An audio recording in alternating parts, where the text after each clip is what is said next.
Peace, world. Welcome back to another episode of the Klyph Notes podcast. You know, it's available everywhere you get your podcasts, Apple Podcasts, Spotify, or at klyphnotes.com. I guess a couple updates to let you know.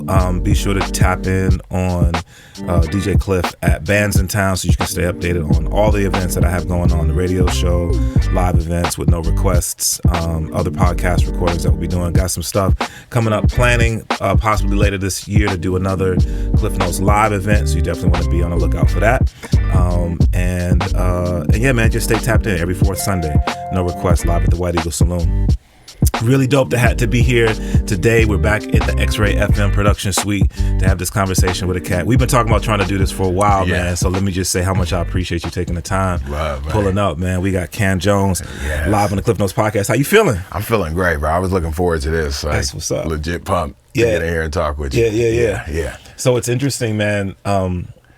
Listeners will know, but the genesis of the Klyph Notes podcast, it really came out of the radio show Welcome to the Neighborhood, where we'd be done with the show and I'd have these conversations with people when we get off the microphone, and I always felt like they were such great conversations because that's where we'd get into stuff that maybe didn't really fit in the radio show because it's a music show, you know what I mean? And it created this opportunity to dive a little bit deeper in and let individuals tell their stories, sort of the story behind the story. And for me, I'm a curious cat, you know what I mean? And so I always think about where is my, like, where did I tap in, or where did people, where did I become aware of who folk are and what they're doing? Okay. So I was thinking about that, right? And I know that I remember knowing of Unrefined Sophisticates. Okay. And then I saw Nine Brand. And I was like, yo, that's kind of dope, right? Yeah. And the more I would look in, sort of see some of the stuff that you were working on, I realized, wow, and there's. But like, tell me, bro, like, where did it start for you in terms of just being a creative? So that is childhood. The funny thing, you used the word, you said the phrase, I'm just a curious person. As a kid, it's just curiosity of, seeing things and, I wonder if I can do that. And then going forward. One of the things I'll give shout out to my pops. He's the working man, all the tools, all the things. Let us play, be kids, go explore, go get dirty, get hurt, all the stuff. Just being curious. Just put everything back. That was the request, right? And so with that young, it was watching things, I say, looking at growing up and thinking about how the things that we get encouraged to do, right? Or the things that we have general interest in sometimes that aren't encouraged by those around us. Young, being bored, we had an Encyclopedia Britannica set. I don't know how, as broke as we were, how we had this set of encyclopedias. These were in the house. The amount of joy I got on my own, flipping through these, just reading, right?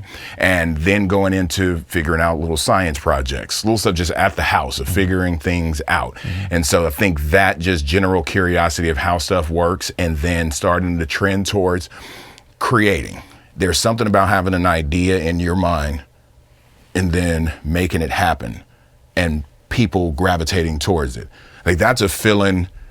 You can't put that into words. Right. You have to just experience that. So trying to tell someone, and we're all creative. There's a bunch of different ways we think creativity just is art, right? And there's so many ways to be creative. I watch, in our social media age, looking sometimes, I'm like, how did you figure out how to sprinkle salt on a piece of paper, turn it around, and now it's a face? You know what I mean? But so with that, just being young, I knew there was something there. I never was really good at like drawing and that type of stuff, but my understanding of like composition and framing and just looking around for balance. I think that's some of the things that are inherent in there.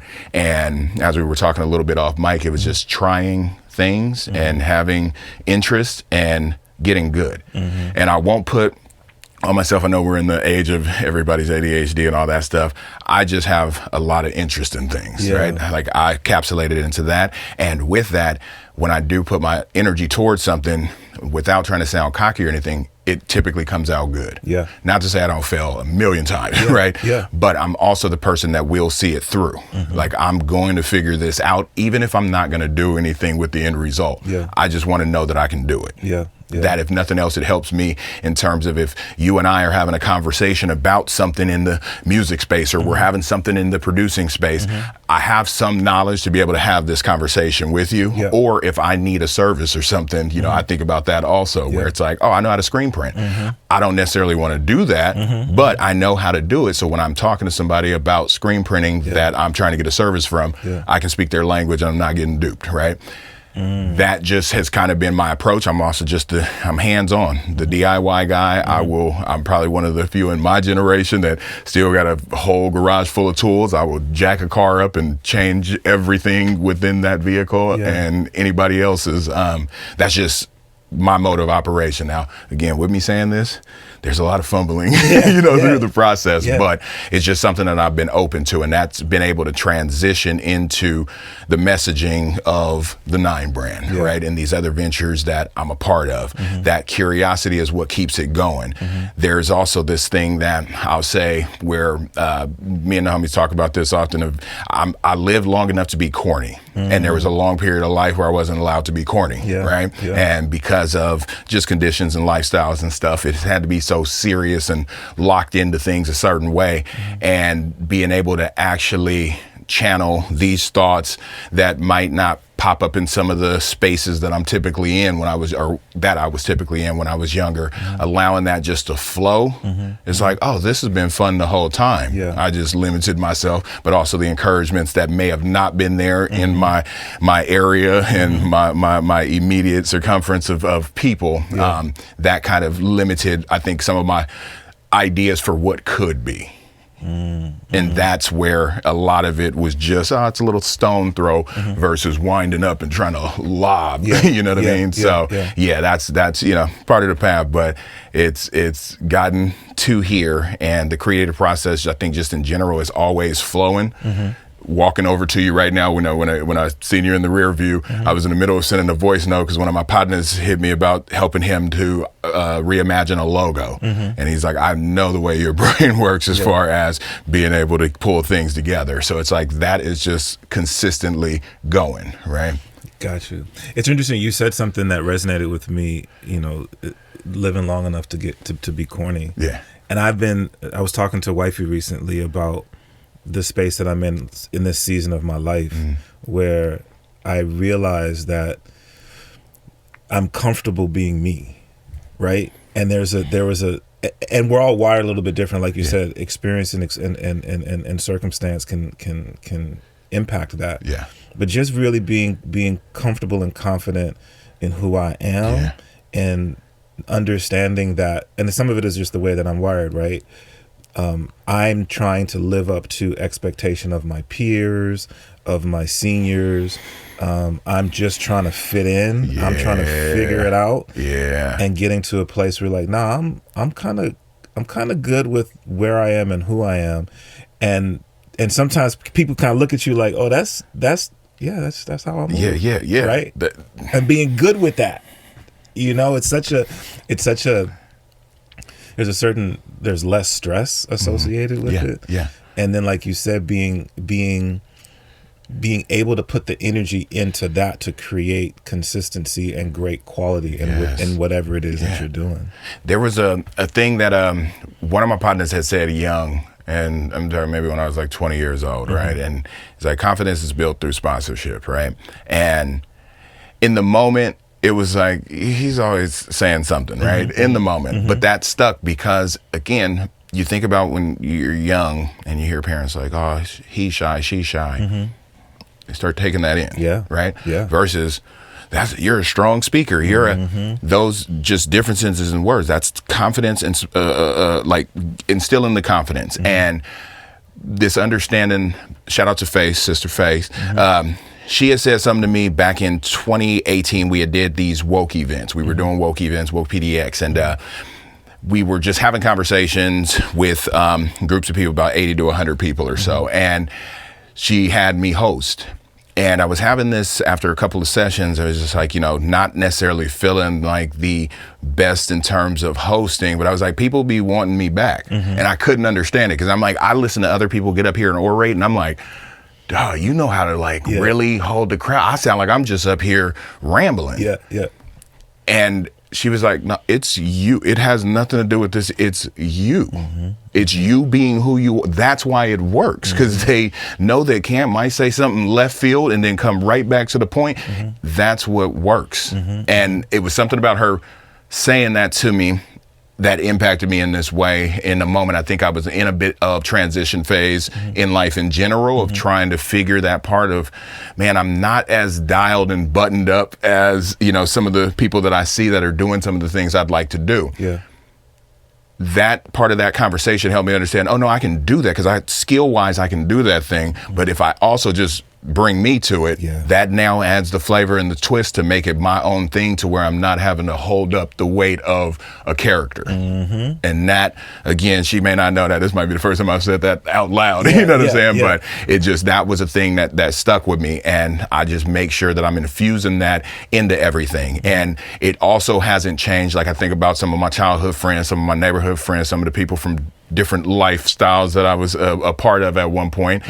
And they have the same respect, right? And there was a period where I thought this would make me now seem soft in some kind of way, or seeing, you know what I'm saying? All of those things that meant something at some point, based on. And so coming into the now, where again, it's like, I am who I am. You are getting me.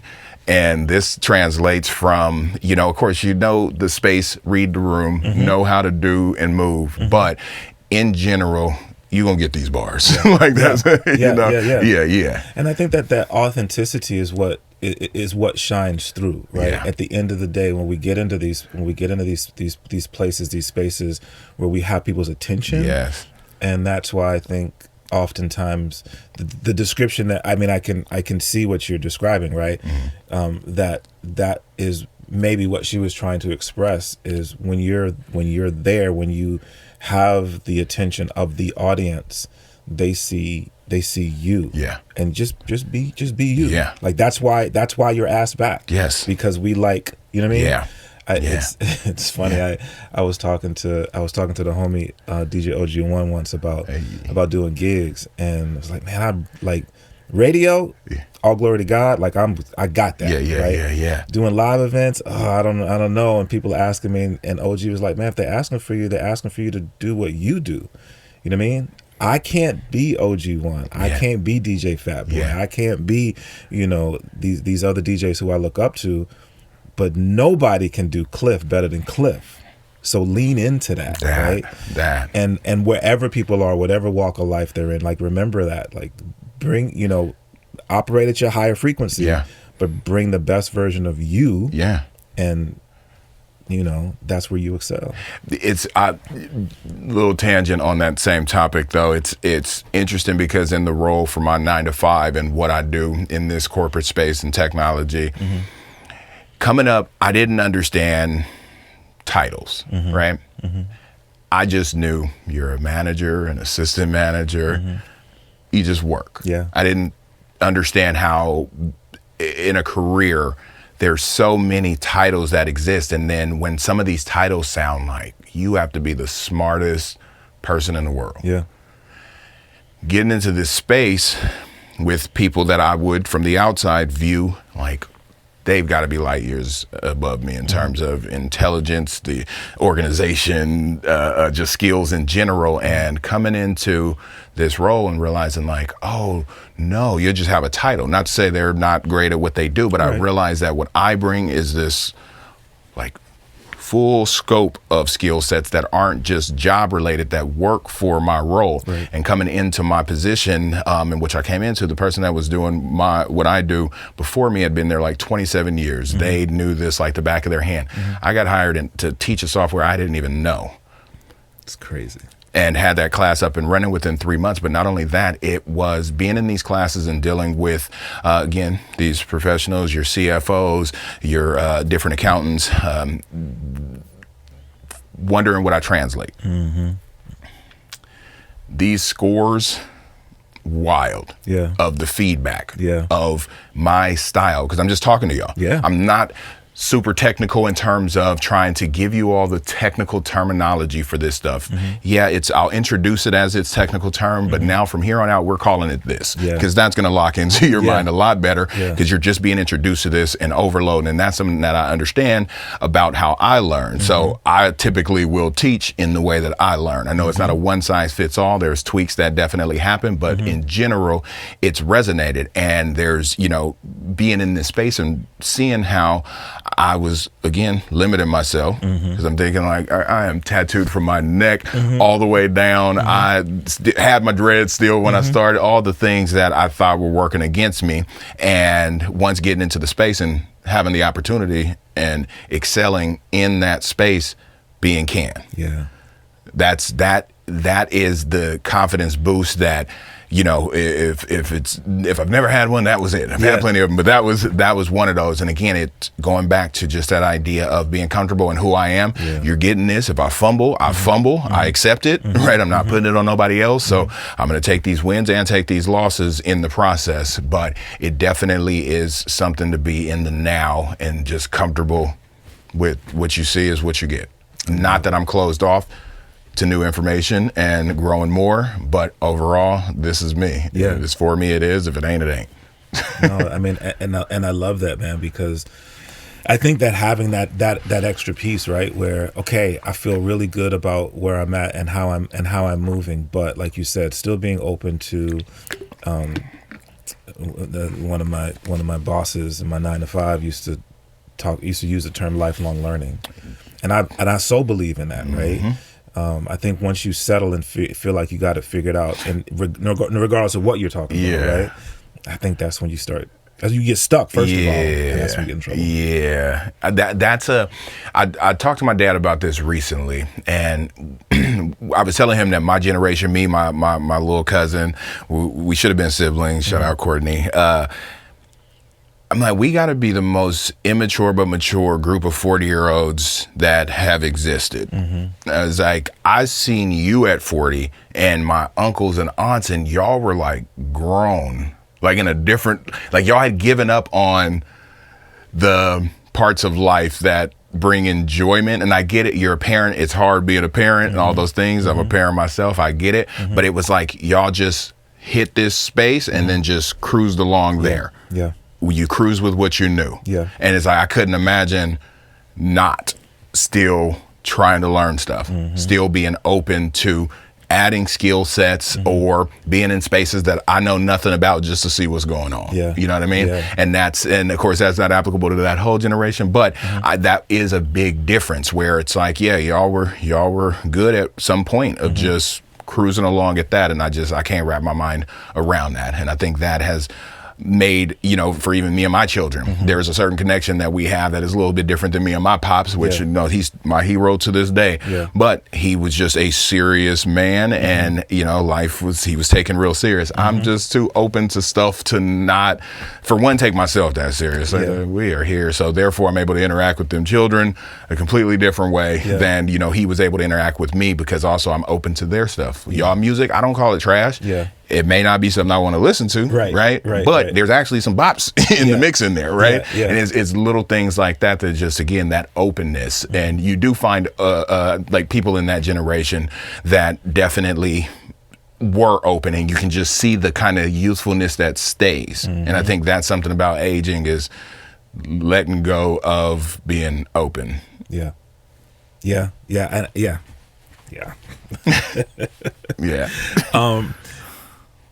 Let me, because bro, we could go we can go for hours, B. We can go for hours on that. One of the things that I really appreciate about creativity, you mentioned a bit earlier about the idea of having this idea and then creating something and then seeing it come to fruition. I'm paraphrasing a bit.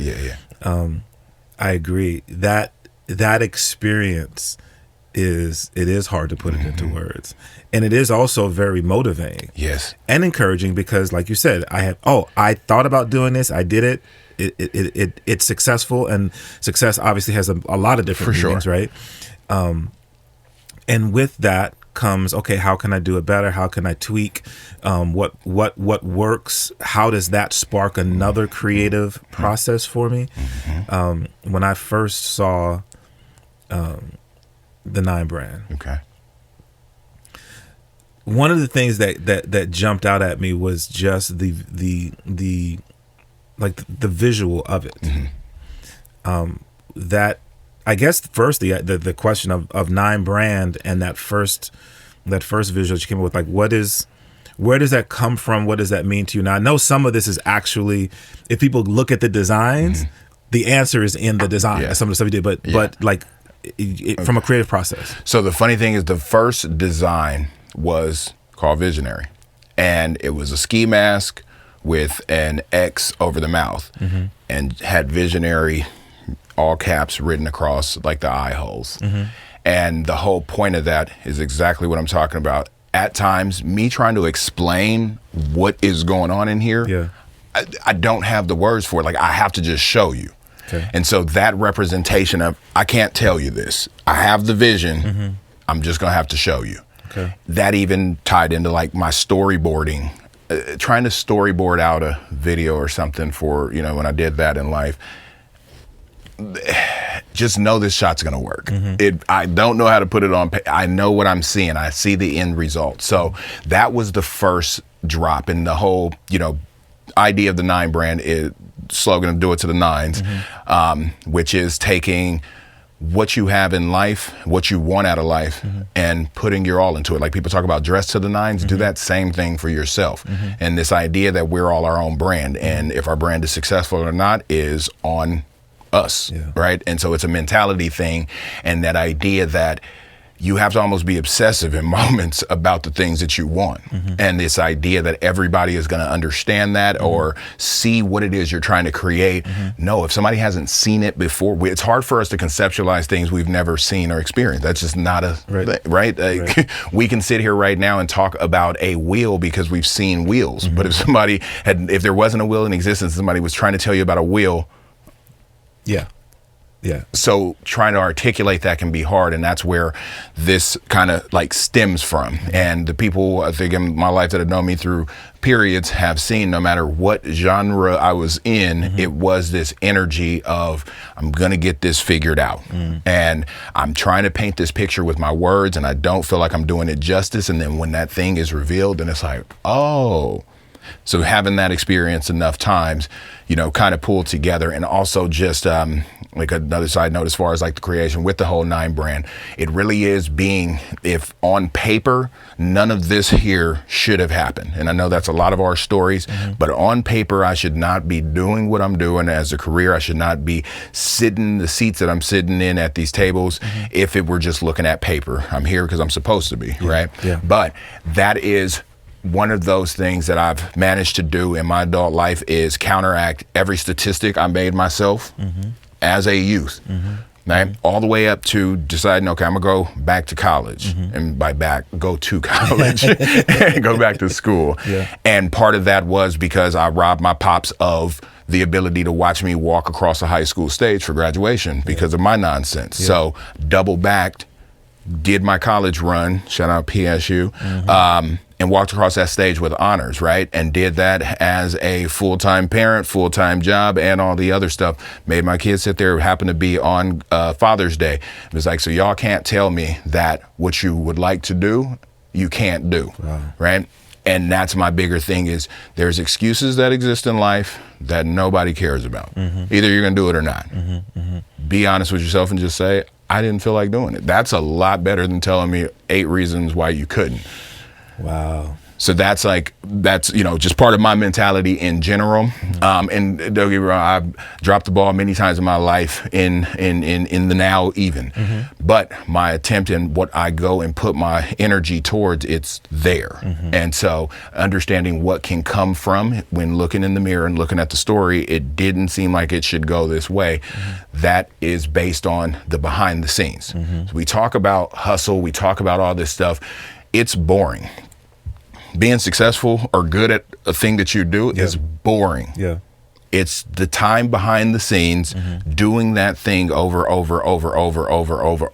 not good, right? And I think there's a lot of people, and I think in our now age, it's a lot of information that's out here that's like overnight. Yeah. And that's not it. I really enjoy the process of things. Like that goes back to that curiosity, because it's, okay, let's see if this works. Nope. All right. Let's try the, nope. Okay. Oh, that's partially, okay, I did something. Let's try that one more. Yeah. Oh, sometimes it's a night of, I didn't get no further than where I started. Right. That's last 6 hours trying to get this thing done. I am no further than when I started 6 hours ago. Yeah. Those are the things we don't really discuss a lot, right? Yeah. Just in general. But I enjoy the process. And when it comes to creating, and this is like, again, tying into the 9 brand, why this has been fun for me, and I'm not this like, I want to be a fashion designer. This is message. These are wearable Post-it notes, right? Yes. Like that's what this, it's just reminders to put this into yourself, who you are, what your mission is, what your goal is, right? That is the push of it, and the understanding that this isn't going to happen overnight, for one. And for me, it's not about being the biggest in that genre. For me, it's about creating a thing and putting it out there, because once you create, it's for the world, right?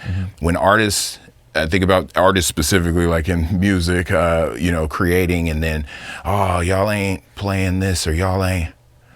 Once you release the art, the people are going to tell you what they like. You don't get to tell them what they like.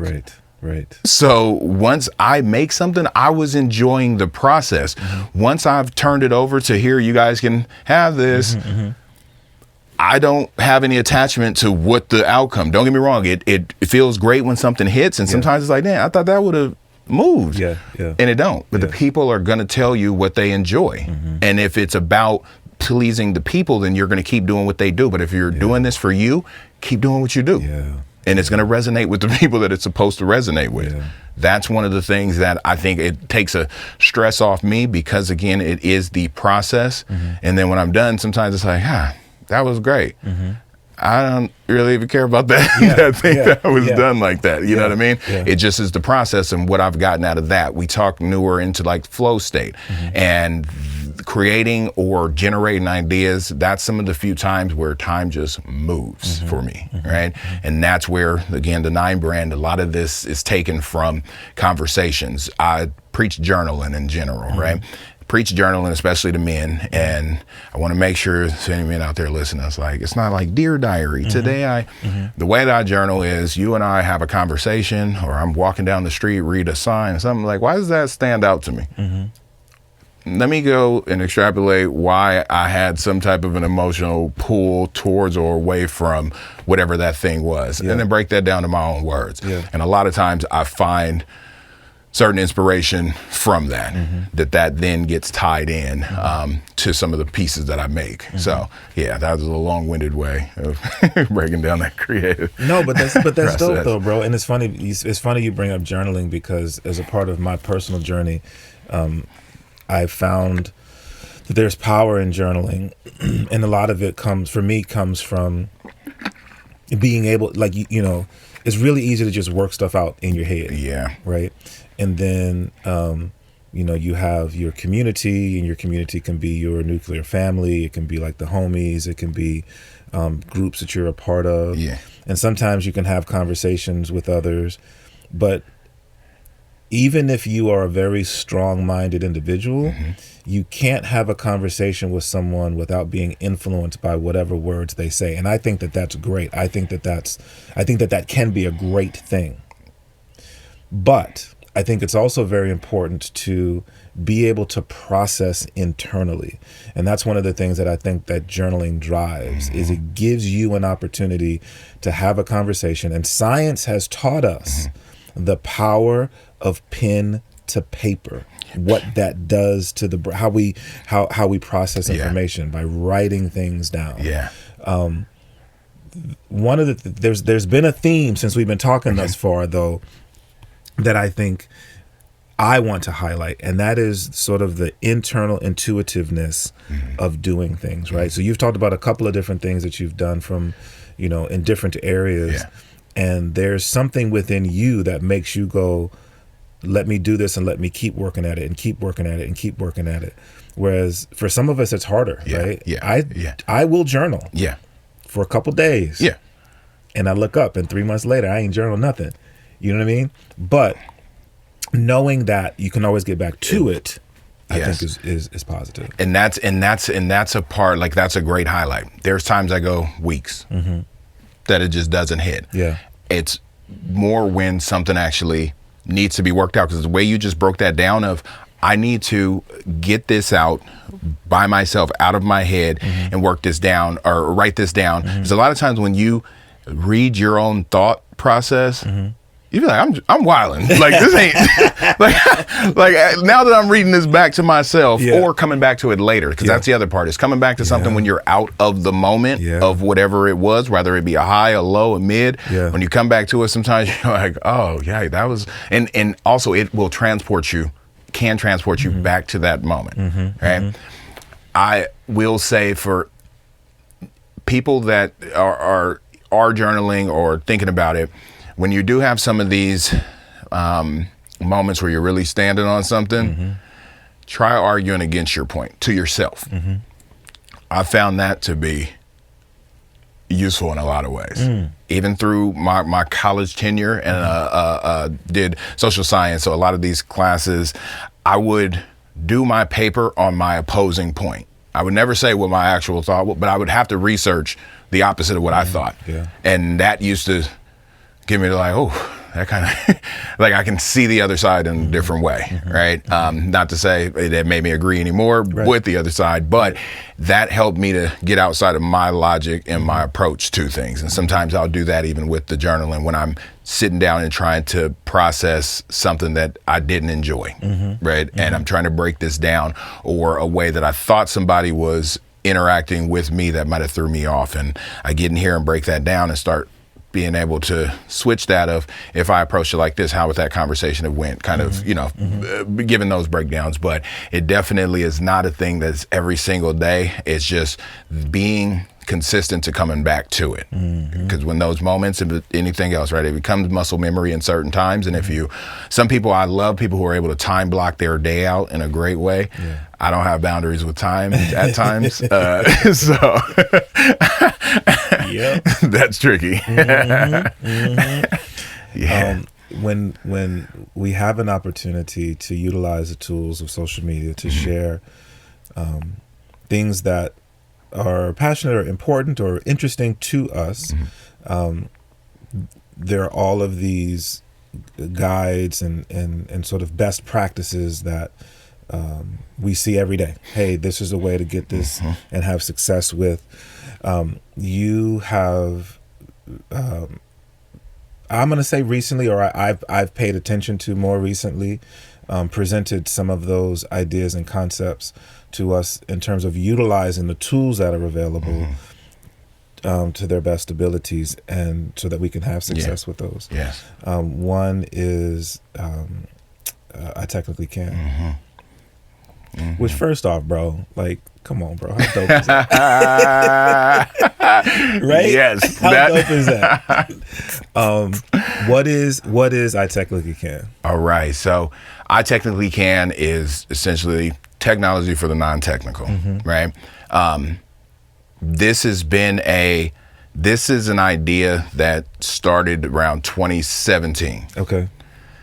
Being at, I was working purchasing manager for a construction company out here, and was getting burnt on that culture of that space, and always have been technical in terms of software. It's fairly easy to me. Once you know one DAW, you know all of them. It's just where the menus are, right?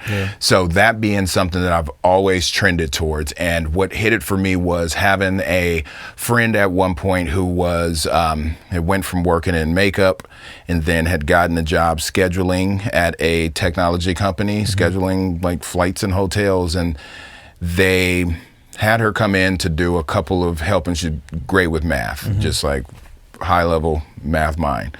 Had her help some stuff out, and she ended up tweaking her resume a bit to add that into it. Long story short, was on an interview with Nike for a data analyst role, and called me during the interview because they gave her a task to put together something for data visualization. She calls me of like, I can't figure out how to get this thing connected. Boom, pull over. I'm at work. Pull over. Yeah. Shoot her an answer. Go back to work. It works. Gets the job. Bam. She went from making like $12 an hour to like an 80K jump within like a 6-month span. Wow. And I was like, I did this on the fly. Yeah. What? Again, I'm not even knowing that these were roles that just you could get into. So that was for me a moment of, okay, tech, the creative portion, design, like going into your data dashboards, understanding that data is, if you're curious, the answers are in the numbers, right? Yeah. And so during that time, that was while working full time. My daughter lived here in the state with me, full-time dad role, juggling the stuff and starting back at PSU, but was also trying to teach myself data analytics. So getting the books, getting the stuff. And this is what I ran into. The Meetup app. You had the Meetup app, and when I would go to do some of these meetups, there was always this look of me coming through the door that felt a little like, or having the conversations and feeling like I had to talk for a second before you understood that I was supposed to be here. I didn't just wander in. And that also took me, or made me sit back and observe. Sometimes when they were having conversations about topics, their references and stuff was like, culture-wise, it just, I don't really understand that, so it's not locking in my head the way it is for y'all. Yeah. This, iTechnicallyKan, I had created the IG originally, the name, the website, and all that to kind of document the process of me learning, teaching myself this stuff. So it was going to be like the portfolio, all that stuff. Of course, we get into like fast forward a couple of years, 2020 hits, everything shuts down. It was just a scramble. All the things had to pivot, do whatever. So this has always been there, right? Continuously learning, and doing it a lot on my own, but buying courses here and there just to pick up, and then come into feeling like I'm banging my head a little bit because there's still not a level of like certification or anything that I have. This is just stuff that I've learned. So how do I present this in a way like I'm actually a subject matter expert, or even that I'm just good enough at this to communicate it? How the world works with all the things, get reached out to on LinkedIn and by a software company, and it was based on, just some clips and other content unrelated that had to do with all this database learning, all this analyst type role. So I'm fumbling that. Data analyst type content in which I have been learning and putting out there, just bits and pieces though, but then also at my speaking engagements and stuff like that. So get this call about this role, go interview, and all of that self-teaching that I couldn't quite connect it. In this role, it came together because it's like, oh, this is all of this in a business setting. This is what that meant. This is how these marry together. Boom, it hit. So it was like, now if I'm doing this, people are getting paid for me doing this in a role. I'm going to deliver to the people. Now come into 2022, November 2022 is when ChatGPT dropped. That is before it got big, right? That's when it was released and Reddit was ablaze. Shout out to Reddit. If y'all ain't on Reddit, it is not just a weird spot. There's a weird corner of every internet thing, but Reddit has some really dope resources. On there, I remember hitting up Morgan Ambush about it and being like, duh. And at first, it was skepticism, and when I was talking to people about it, they couldn't fathom it outside of like Google. That was their connect. So like Google, no, nothing like Google. I'm on record saying the world has changed. I don't know if y'all the world has shifted as of now. The reason that it shifted is because no longer do you have to just go get the book, read through it, right? And not understand, wait to go talk to somebody. Google is great for some things. A lot of times I just need an answer as I'm working through, right? I need somebody right there when I'm like, okay, I'm trying to understand this concept. Nah, I don't quite get it. Explain it again. Nah, break it down a little bit more. Okay, cool, now I get it. Google doesn't allow you to necessarily do that, right?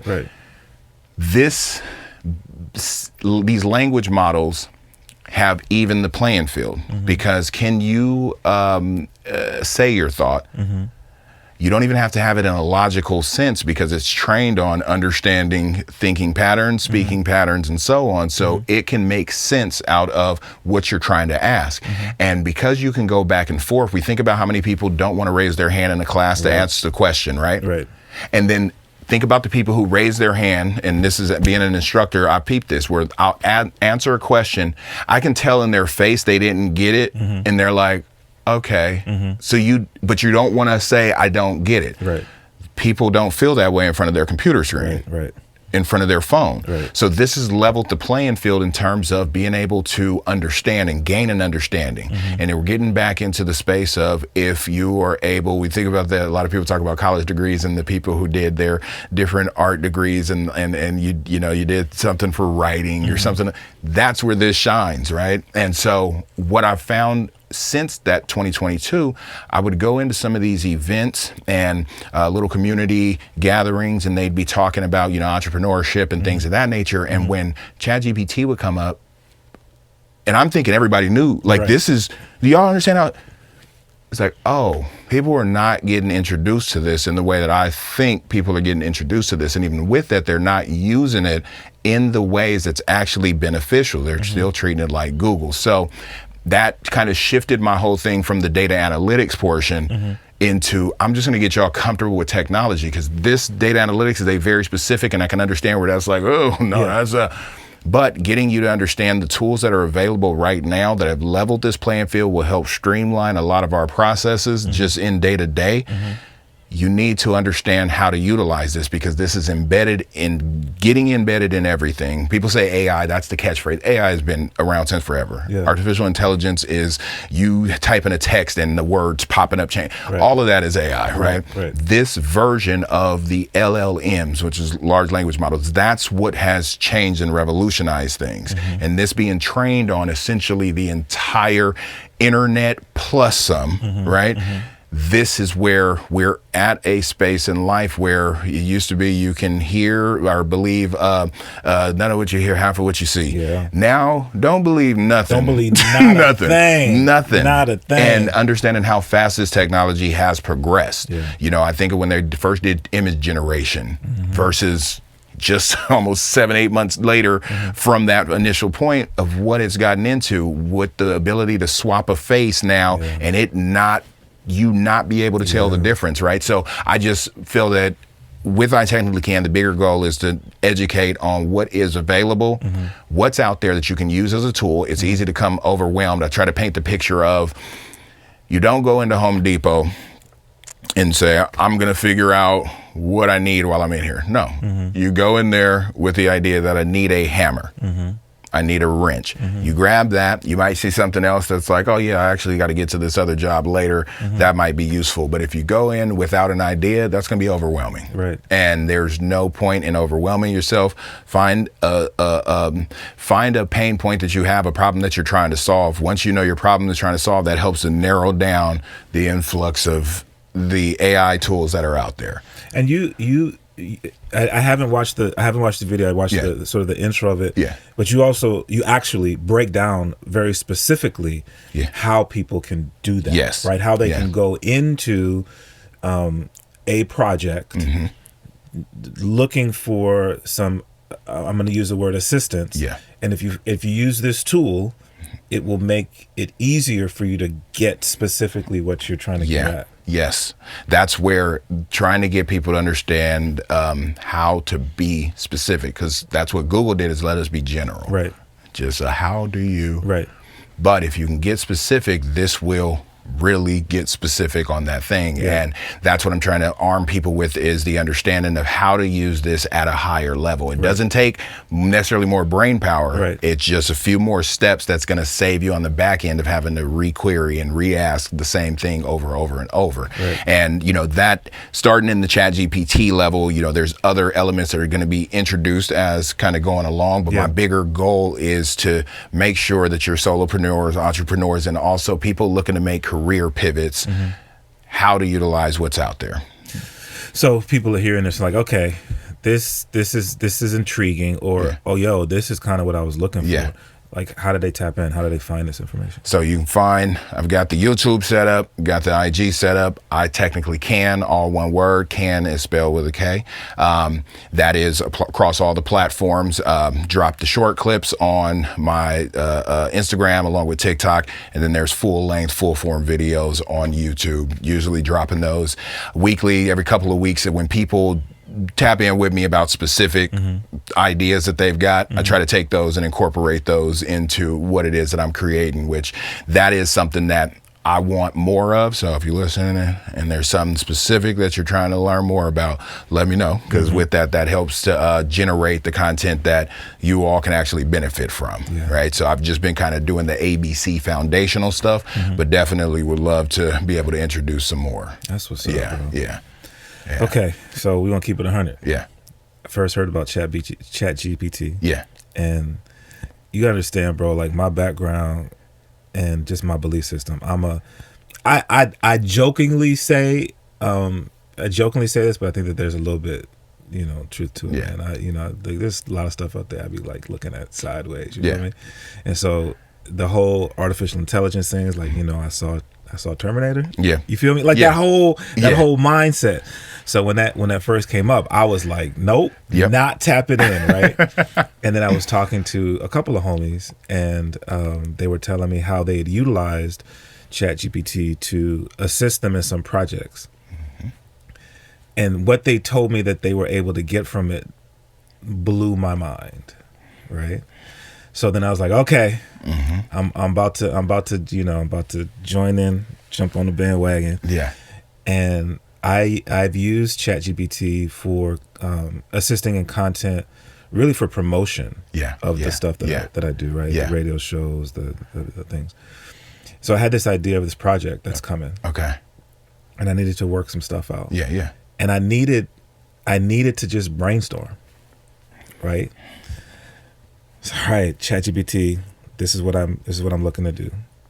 And so first of all, let me say, it is a little creepy, bro, because and I want to say at one point I was it sounds so weird to say it. I was communicating with ChatGPT and ChatGPT was like, so how do you want me to respond? Do you want me to respond like this or like that? And now communicating, it doesn't feel like I'm talking to someone strange, just with the vernacular that's used. It's anyway. Yeah. So this is what I want to do, and we went back and forth for 15 minutes, and I got this project that I'm about to drop.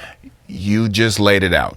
The method in which you're talking about, in terms of hidden that they added the ability to talk to it. So like we're familiar with our Siri or whatever's on an Android. I don't deal in those waters. But the ability to get on there, I thought stream. So at this point, I'll pop it open at times, and I'm like, I just need you to listen for a moment. I have this general idea, and I'm just going to throw everything disjointed your way. Help me to put this in order, right? A logical flow through this, and just talk. Workshopping back and forth is the part, because typing sometimes, and I tell people this, sometimes when I'm going and I try to type in what I'm asking, it's not the same. Right. Me being able just to hit that button, get to flowing, and then it's going to ask the questions back and tweaking. That is it. And that's where trying to get people to get the mindset of this is your assistant, in the way of like you're talking to your partner trying to get through. Don't start trying to talk in a way you don't speak. Right. Just talk as if you're trying to get this point across, and you're trying to get somebody to understand what you're trying to say. And I do understand that idea of where it's like the apprehension, right? Seeing how some people utilize this a little different than I do, where they're going into like creating their own therapists, they're sharing their deepest, darkest secrets and things of that nature. I don't necessarily go down that path with it. Although I have tried to break down of some of the dilemmas I might be having of here, what are other ways to look at this, situation or whatever. But one of the things that I try to tell people when it comes to this idea that, you can never use it. That's cool. People thought the same thing about cell phones, cars, all the things that regardless if you do it or not, this is where we're at. Right. The world is shifting. The world changed. Like when I say that, I mean that wholeheartedly. The world changed. Can't say for worse or better right now, because always the transition phase is always the rockiest, right? There's a lot of unknown. It's a lot of fluff. Think of the .com bust bubble that happened way back in the late 90s. That was a thing, right? And then it crashed down. But the internet became what the internet became, right? And so this is a thing that's happening regardless. And the more you know, the less the possibility it is that you're going to get duped. Right. And that's the bigger part. If you're for nothing else, learn this for your safety. These videos at this point, the videos that are being generated by just somebody typing in words, generating 2-3 minute videos, the ability to voice clone, the ability to go into these AI apps and find a voiceover. You just put a script and now it sounds like, so my ear is there because of the work that I do on my day job. Like we've had to use some of these voiceover tools and so on. But when I'm watching YouTube, sometimes I'll throw YouTube on the background and I'll put on 500 strange facts and just throw that on the play. And I'm like realizing all of these have converted over to being AI, and the average ear isn't going to catch it because it's almost perfect, and every so often there's a pronunciation. I'm like, yeah, no human would have said that. We all know that name. That's too easy. But your general average person is not going to catch that. So with that said, it's having an awareness of what's there, even if you don't want to use it for your day-to-day task. You still should be aware of what's happening and what you're up against. And not to have this is something that I encourage my teacher friends when this was all happening. I do a meet with my teacher group like once a month, and a lot of them were scared in terms of the kids. You know, they're going to be, you're always going to have some people that are going to find the loophole, right? And I said, but try reframing it like this. You have a group of students. Some of them are not the best at being able to write out their thoughts for that essay. They have the thoughts. They may not know how to structure something. So for them going to this tool, now they're able to get some output. And if it's their story, regardless if this was written and formatted, then when you test them about their story, they'll be able to articulate to you the points that are in there. They just wouldn't have been able to capture it this way, and their grade would have suffered because it would have seemed like just a bunch of randomness put together. So you have to kind of reframe that and understand how to use this in conjunction with what you're doing. That's really what it boils down to. It's funny. You just made me think of a story. I probably watch, in terms of, mind candy, or I need to just chill for a bit. I probably watch YouTube more than anything, right? More than watching a TV show and this and the third. Same. So just kind of scrolling through what's up on YouTube, and wife was like, yo, look at that. And it was a video, a music video. I can't remember if it must have been around Easter. Okay. And it was this really dope collaboration with Rihanna, Adele, and Eminem. Music videos, whatever. So we sit there, we watch, and I'm like, huh. So I'm a curator. Yeah. I host a radio show. Yeah. I'm constantly getting content I got to be up on. Yeah. So first, I was like, wow, that's kind of interesting that they got them together. But around Easter, okay, I guess I could see where that would come together. So we watched the 2.5 minute video, whatever, and wife was like, yo, it's so cool. Like the writing was so beautiful. It's in the third, whatever. And I was like, yeah, it's AI. She was like, what? So, and the thing that made me think about it is what you said. You can look at something, you can listen to something and say, a person wouldn't say that. I know Eminem. Eminem doesn't rhyme like that. Yeah. And I thought it was kind of sus that they got those three individual, you know what I mean? Yes. I say that to say I've been concerned for a long time about the older generation, right? I remember when I was a child, my mom used to hate technology, and I'm talking about for this menu, press 1. Yeah. Just, you know what I mean? Yeah, yeah. And the challenge is, I would say that, for a lot of folk, life is going to pass them by because they don't understand.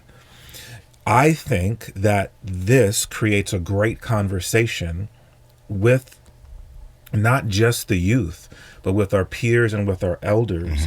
That, again, like you said, now it's don't believe anything, question everything, not just to be a conspiracy theorist like I am, but because you need to understand that I can look at that and go, that's not real. Yeah. Right? Yeah. Because if not, then we see the stories that unfortunately we're seeing on the news now, where someone picks up the phone and it's, mommy, please help me. I've got your kid in there. You send me whatever dollar amount. Yeah. But if you don't understand that, oh, this is what's happening. Yeah. This is how I differentiate reality from, there's a saying that harkens back to my spiritual heritage. Even the very elect will be deceived. Oof. And that's associated with spirituality. But I think that there's wisdom in that statement, right? I can be the most intelligent, successful person on the planet, and I can be deceived unless I'm studying.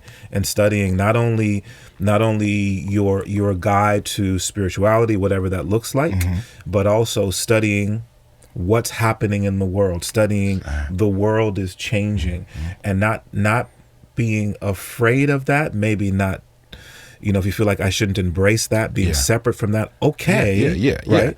But I do need to know that, if I put too much of this ingredient in the food that I'm eating, it's going to harm. You just got to be aware, right? 100%. And I feel like that's what, and I don't want to speak for you, but I feel like that's a part of what iTechnicallyKan can provide for people. 1,000%, and that's a great.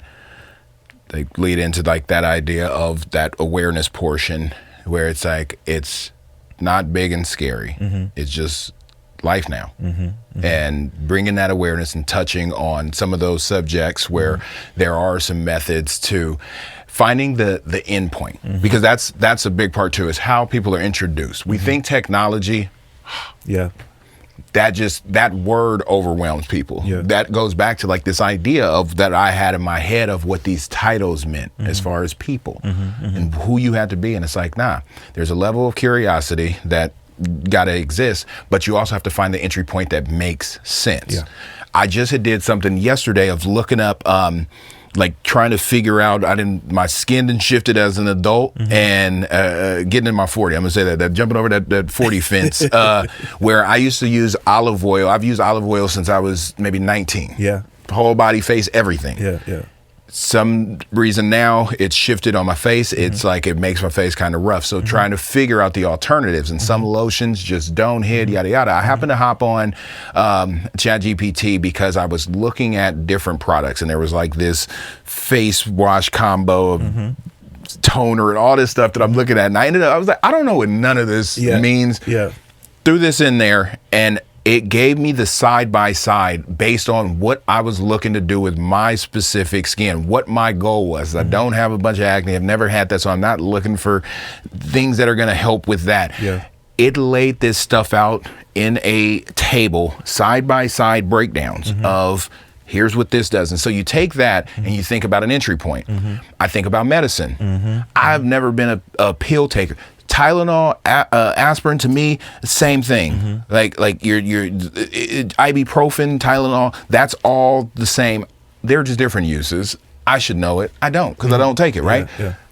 Being able to just go and put in, what is this? What is this? What does it do? What is this? What does it do?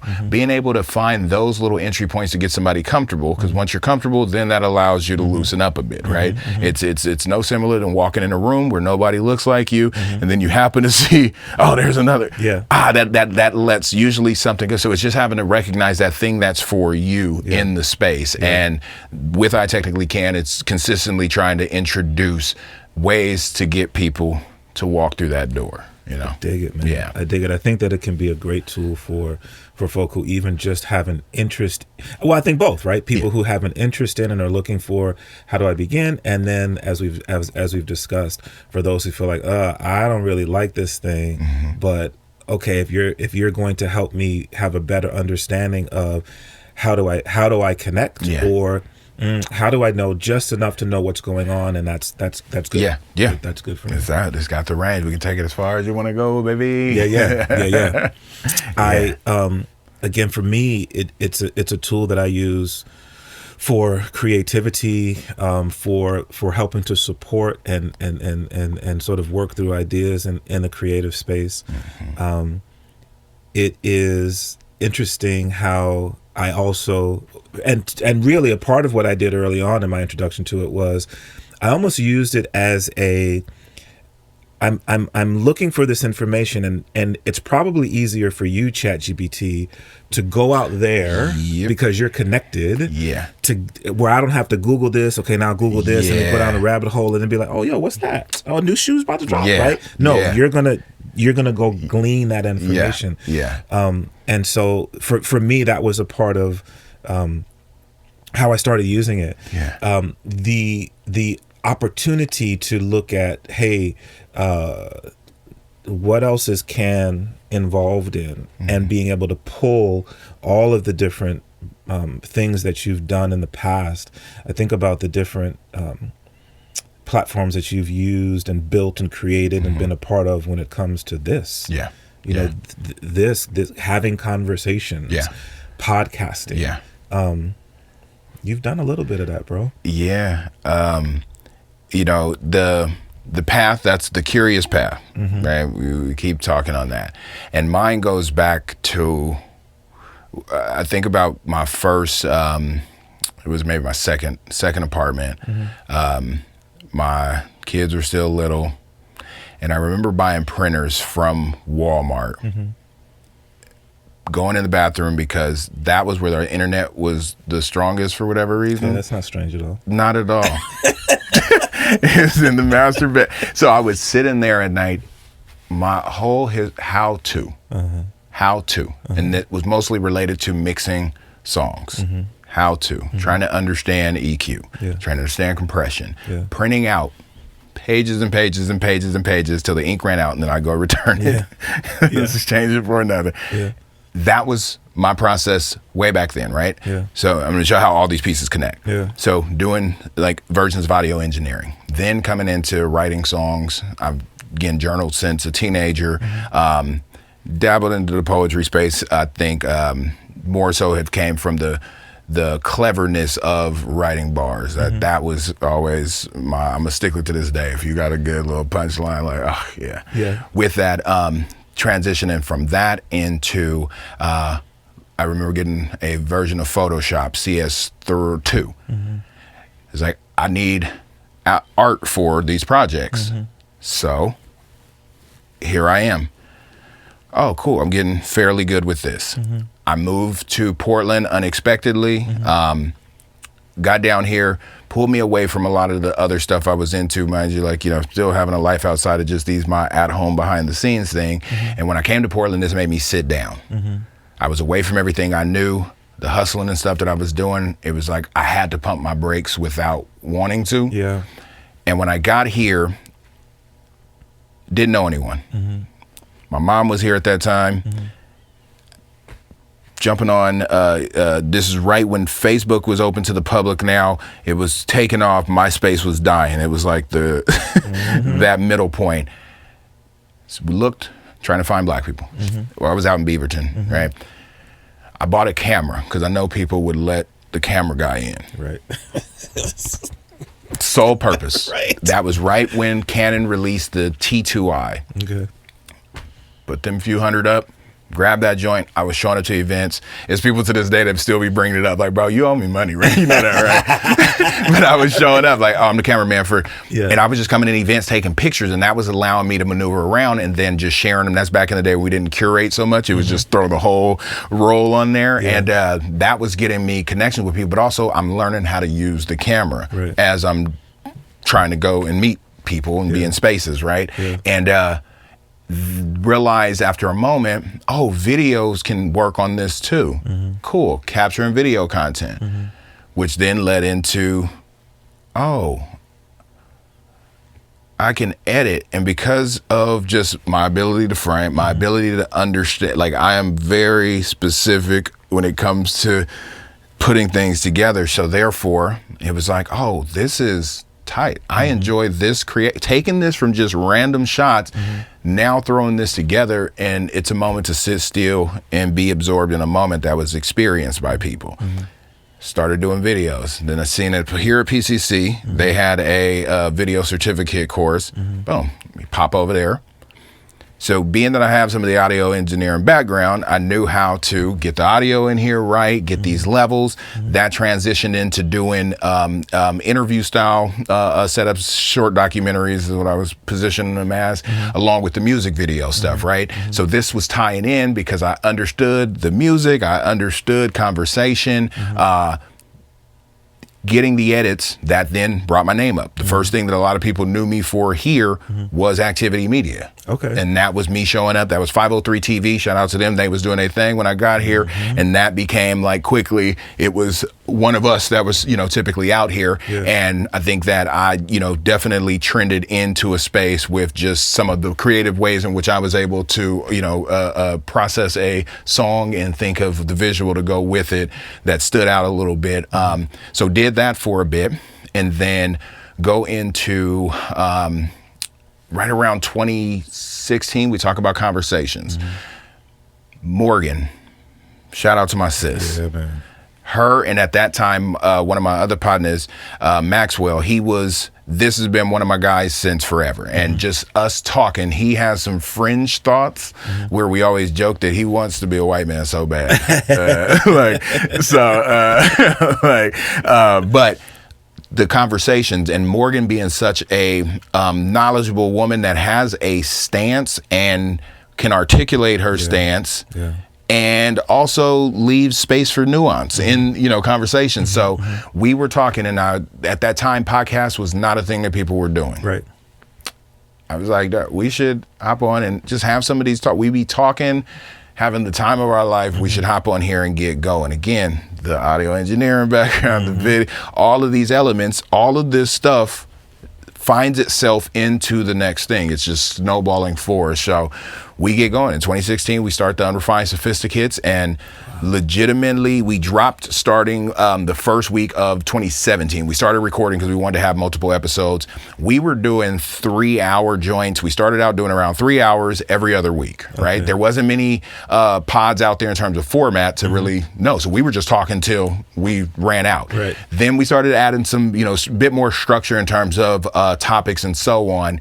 And then we ended up we did that for about almost 3 years. And then we shifted into a weekly hour and a half that we were doing. And then in 2020, when everything hit, we were doing this in person up to this point, and then we stopped doing the in person because of COVID, started doing this virtually, which it was like, okay, we can do this. This is a lot easier than trying to travel and all that. Yeah. And that led into opportunities for me and Morgan. Maxwell ended up having to leave the pod in 2019, but that for Morgan and I opened up opportunities for speaking engagements, hosting events, being able to interview some really dope people in the city as contracted by other organizations and so on. So that opened up the door for a lot. And again, a lot of what we did played into it. Now, all that said, coming into the 2020, sitting in this space we're in right now, during that whole time, and this is for those listening and seeing these overlapping years of the things that were happening, this is where we start, like, the juggle be crazy. Because during this time, me and David had also started a KBOO show on Tuesdays, live calculated conversation. So that ran. And David from Stacking Kids. David from Stacking Kids, shout out to bro. We had that weekly show, doing an hour every Tuesday, and that was great. We started 2020, everything shut down. We actually were transitioning over to the X-ray space at that point. Again, still doing the pod, doing this. That was through the 10 years of going back to school, being a soccer dad, all that stuff. Everything sitting down. I had quit my job that I had been working at for almost a decade as that purchasing manager. It was legit. It was February 29th. It was a leap year. 2020 was a leap year. 29th, I was sitting in my space in there. Yeah, I'm done. Wow. Boom, went. I was like, hey, so out of there. Yeah. The world shut down a week later.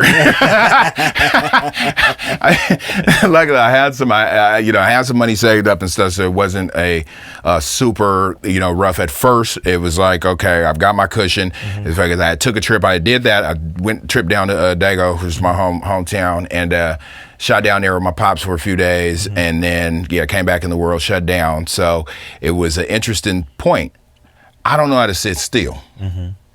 At that time, as we're trying to navigate through it, Ambush, shout out DJ Ambush, which is Morg's fiance. The numbers was coming up. There was talks about the numbers, right? And him doing more on that side. He was doing stuff with XRAY previous to that, and I guess at the same time in conjunction. And I started showing up here daily. We were sitting in that space with a recorder and a few pieces, and actually Morgan and I got the Naked Athena interview. Okay. And we had did that, and that was a big thing during the protest. We had got that person in here. She wouldn't talk to any of the outlets, came talk to us. We did that in here and kind of used some of that attention that came from that and pointed it towards what we had going. Yeah. Am and I started really doing a lot day to day. Him more so because he is the mover and shaker. Right? That's the mover and shaker. Man, for sure. And that being that all my background, again, all these elements came into what we're doing because we were at that point a very small team of people gathering, pulling resources and making stuff happen. So that kicked into doing these interviews and then introducing video streaming portions, and then ended up getting what was supposed to be a week-long run with the Portland Art Museum, then developed into a whole partnership, us getting an office in the Portland Art Museum, not an art studio, the Portland Art Museum, the Numbers FM, a floor of curated dopeness for the community. Yeah. And again, all those things picked up over time came into being able to make that happen. And that translates now into what's happening with the iTechnicallyKan, still translating into the 9 brand. It's just the idea that this can be done, and your end goal, it's still being creative, and that looks a bunch of different ways. Yeah. As a kid, I didn't have necessarily an idea of exactly what I wanted to be. I just knew what was around me, that wasn't what I was going to be doing. Yeah. There's also this belief, I think, that happens for the people that I know that are successful, is there's that voice in the back of the head or the guidance from the ancestors that are reminding you that there's more. Yeah. And it's for you. Yeah. And that's the part that I have undoubtedly known that I'm going to be successful since a child. What that looked like, I didn't have a clear vision of that. Still don't have a clear vision of that, right? I find though that I think some of my successes comes from this. It's these back and forths. It's the influence that I'm able to gain from people that I respect what it is that they're doing, and being able to have these type of back and forths to where I'm getting to share my experience, your experience is being shared. Now I have another piece that I can add to my life experience as I'm moving forward and through it. And I think there's a part of it that no matter our self-talk can do a lot. Yeah. And having to check yourself, like the voice in my head is a wild voice. And there's legit times that I'll be like, shut up. Like, what are you, like, why did that even come through? Like, I'll legit say that out loud. In terms of some of those moments of doubt and so on, when I've got too much evidence that things work in my favor typically. So, and how many times has whatever I'm stressing about actually happened? You know what I mean? In terms of something going wrong. So with that, it's you know, just this inherent knowledge that things are going to be better and will get better, and taking what I've learned along the way in stride, that it's all for a reason. And in the moment, it's not always going to make sense, but the amount of times it was like, oh, that if I wouldn't have, this wouldn't have been able to play out. You know what I mean? And that's just, that's what keeps it going. And again, then being open to not knowing nothing. Like that's the other part, is being open to like, I know what I know. That doesn't mean I know nearly enough. Absolutely. Yeah, you can't shut yourself down. You have to be. You have to be open, bro. This is crazy. So as we were talking, man, I'm like, okay, we definitely have to do a part 2 because the audio engineering and the writing stuff, like, I had no idea. So we're gonna have to continue this, but for now, I want to be sure that people are aware of and I want to encourage people to tap into two things. So one more time, let people know about iTechnicallyKan, how they can tap in and stay up on what so it's going to be iTechnicallyKan on all the platforms. You're going to get your short form on your TikTok, your Instagram, and then if you jump on over to YouTube, you'll get those full tutorial breakdowns there. And then the 9 brand, which is for, 'cause typically I've got a hat on or a shirt. I didn't know for sure we were doing a video, but that's on me for not preparing. With that though, coming into the 9 brand, it's at the IXBRAND. It's the Roman numeral 9. So the IXBRAND. You can find that on the socials. Website is www.theixbrand.co. Not .com. Don't let your browser mess it up for you. .co. That's what's up, man. Yeah, definitely check out the 9 brand. We touched a little bit on it, man. Let me publicly say thank you so much for rocking with us at the day party that we did last year. It was so dope to have you out there.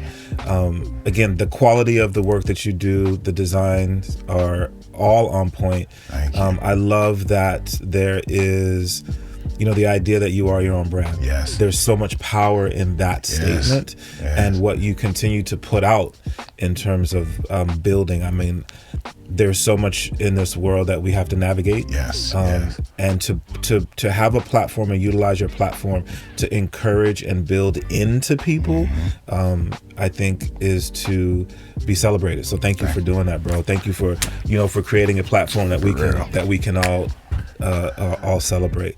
So definitely check it out. iTechnicallyKan, and then the 9 brand for sure. Yes, Lord. Kan Jones live here on the Klyph Notes podcast, man. Thank y'all so much for rocking with me. Remember, the podcast is available everywhere you get your podcasts: Apple Podcasts, Spotify, or at klyphnotes.com. You can also check me out all over social media at DJ Klyph, DJ KLYPH. Be sure to remember to tap in with the No Request DJs every 4th Sunday at the White Eagle Saloon. It's a free event. It's an early event. We get you in and out, really set your week off really nice with some golden era hip hop. You can check me out every Saturday night on XRAY FM. Welcome to the neighborhood with dope interviews, content, great music, and oftentimes concert ticket giveaways. And who knows what else I'll be doing. There's some stuff coming. I just can't talk about it right now. All right, y'all. God bless you until we have an opportunity to do this again. Peace.